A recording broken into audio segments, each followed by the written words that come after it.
Viewpoint. We are joined by Utah Republican Congressman Chris Stewart, a member of the Intelligence Committee, and a former Air Force B-1 bomber driver, I understand. Congressman, thank you very much for being with us.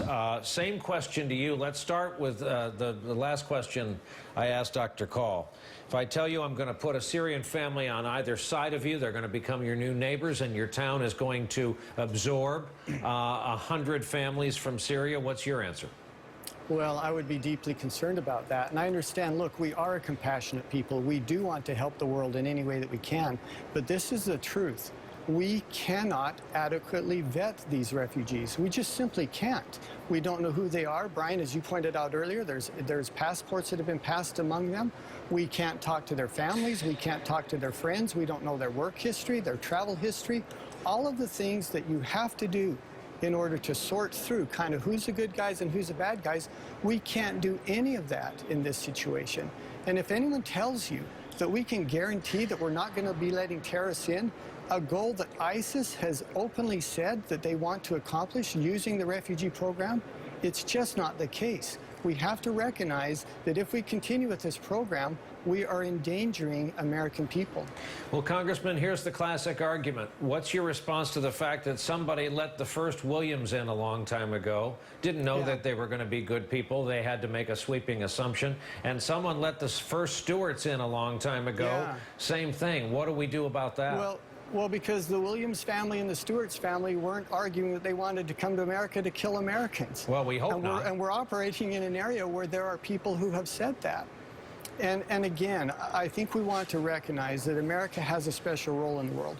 We have a special compassionate role. But we also have the primary responsibility of the federal government is to protect American lives. And the chaos and the instability that exists in this region. And if we want to help the refugees, for heaven's sakes, the thing to do to help them is to stabilize the region, to win this war, to make it so they want to stay home instead of millions of them trying to come to Europe or to come to the United States. If we want to help these people, let's create a stable environment for them. That's the most important thing we could do, and it's not talked about any longer.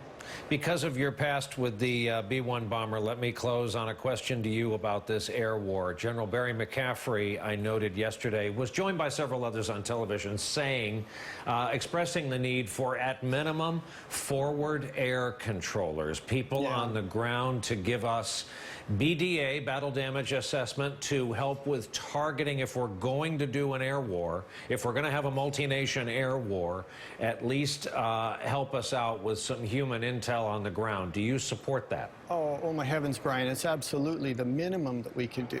You know, the aircraft I flew, the B-1, we did close air support. I actually flew the F-16 last week and did a close air support mission. It's an incredibly complex undertaking.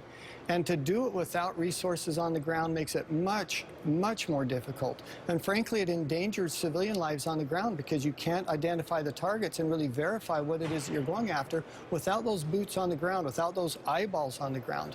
And if we're going to put people in that situation, let's give them the resources they need to be as successful as they possibly can. And we haven't done that yet.